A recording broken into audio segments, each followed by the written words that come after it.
Dana White is an alpha. He is a no-nonsense deal maker and doesn't shy away from publicly butting heads with his fighters. This isn't a rare instance. After all, the UFC president has had numerous high-profile disputes with some of the promotion's top stars over the years. Muhammad Mokaev is just the latest example, but there have been many others. Take Francis Ngannou, for instance. White consistently takes opportunities to undermine Ngannou's title reign.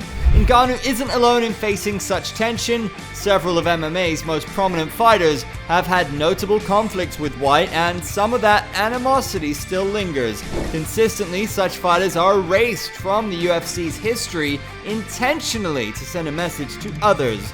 With this in mind, let's explore the top 5 fighters who had their public beefs with Dana that escalated, and later their legacy was undermined in one way or another in the UFC record books. What's up, fight fans? Welcome back to the channel. Before going into the list, a polite request to subscribe to the channel, like, and share the video if you like the content. Finally, hit the notification bell to get all the latest updates from us, and let's go. Francis Ngannou. Starting strong at number 5 in the latest one of them all, we have none other than the Predator himself, Francis Ngannou. The guy who's basically a walking highlight reel and a knockout machine. Ngannou's UFC story is as explosive as his knockout power. Fortunately for him, he had a fairy tale run until his title fight with Stipe Miocic. Dana was waxing lyrical about him every time his name came up. Francis Ngannou has the world record for the most powerful punch.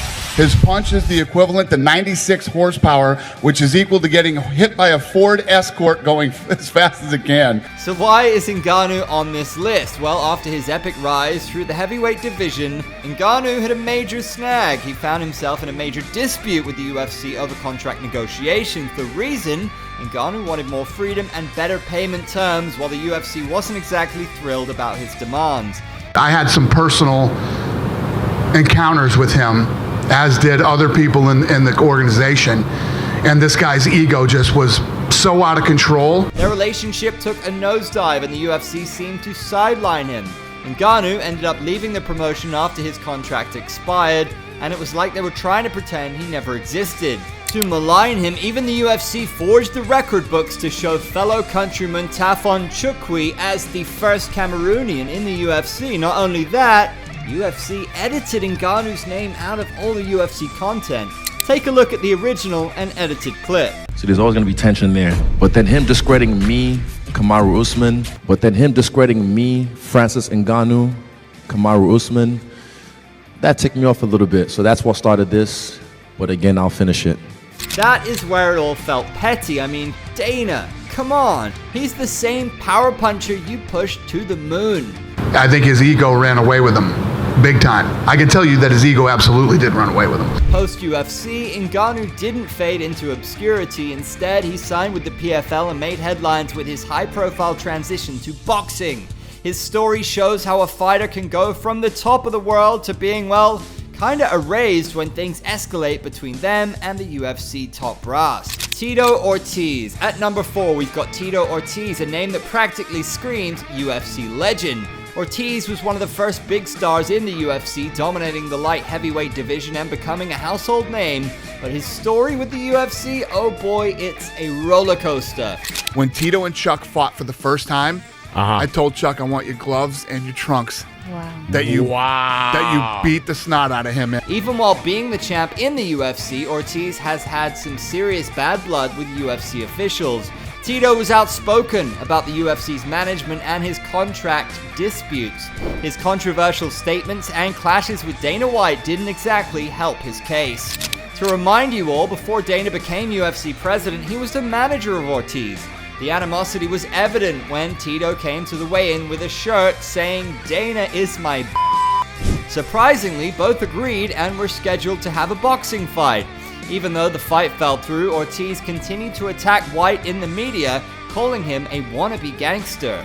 We were on a private plane on our way to Japan, and it was my partners, the Fertitta brothers, myself, Tito Ortiz, and he put me in what's called a neck crank. And I was tapping and he didn't stop. I just started blasting him in the ribs, started punching him in the ribs. And when he let go, just jumped up and it was a full-blown fist fight in the plane. The UFC seemed to downplay his achievements and contributions to the sport, almost like they were non-existent. Since leaving the UFC, Ortiz was active in Bellator before retirement and has even dabbled in politics. Although his legacy is still strong, he has given up meme material every once in a while. Nevertheless, the UFC's attempt to rewrite history is hard to ignore. While Dana White has had verbal spats with many fighters, Tito Ortiz is the only one he's ever physically confronted. This makes their feud not only the first, but also the most enduring and memorable of White's conflicts. Wanderlei Silva. Coming in at number 3 is the Axe Murderer. Wanderlei Silva, known for his savage fighting style and legendary bouts. Silva was a major player in the UFC once Pride closed its shop, but his UFC relationship was rocky from the start. Silva's UFC saga took a nosedive when he was handed a suspension and later released after a series of issues with the promotion. The drama started when Silva was suspended for failing to undergo a mandatory drugs test. The Nevada State Athletic Commission showed up at Wanderlei's gym to do a random drug test, and when he got there, he ran out and jumped in his car and drove away, and then went MIA for a few days. He went on a rampage, calling out NSAC officials as sons of This led to a series of disputes, legal battles, and eventually his departure from the UFC. The Axe Murderer insisted his issues with NSAC came about due to a language barrier before UFC 175. Dana dismissed Silva's excuse, firmly stating, "You don't walk out on a drug test, especially in Nevada," during the same media event. This resulted in Wanderlei Silva being banned from the UFC. After his release, the Brazilian powerhouse dropped a bombshell alleging Dana White of fixing certain fights. Plus, the UFC's portrayal of Silva's exit wasn't exactly flattering, and it felt like they weren't keen on moving on quickly. Post-UFC, Silva continued his fighting career in other MMA organizations. His legacy remains intact, but the UFC's attempt to erase him from their history is definitely noticeable. He, however, is one of the few who mended relationships when he was announced as a Hall of Fame inductee in February 2024. Silva's story is a testament to how the UFC brass can erase a fighter's legacy when things get messy. Randy Couture. At number 2, we have the Ultimate Warrior, Randy Couture. Couture is one of the most respected and accomplished fighters in UFC history, but that wasn't replicated in his relationship with the UFC brass. Couture's drama with the UFC began when he had multiple contract disputes and public disagreements with Dana White. Despite being a major star and a beloved figure in the sport, in 2007, Couture relinquished the heavyweight title and stepped away from the promotion due to a contractual disagreement. This wasn't just a public dispute, it was a full-blown legal battle.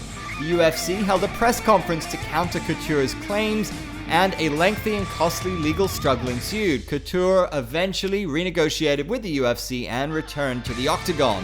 After retiring in 2012, he went on to work for Bellator MMA. The move further broke down his relationship with White. Because I don't really have an issue with him.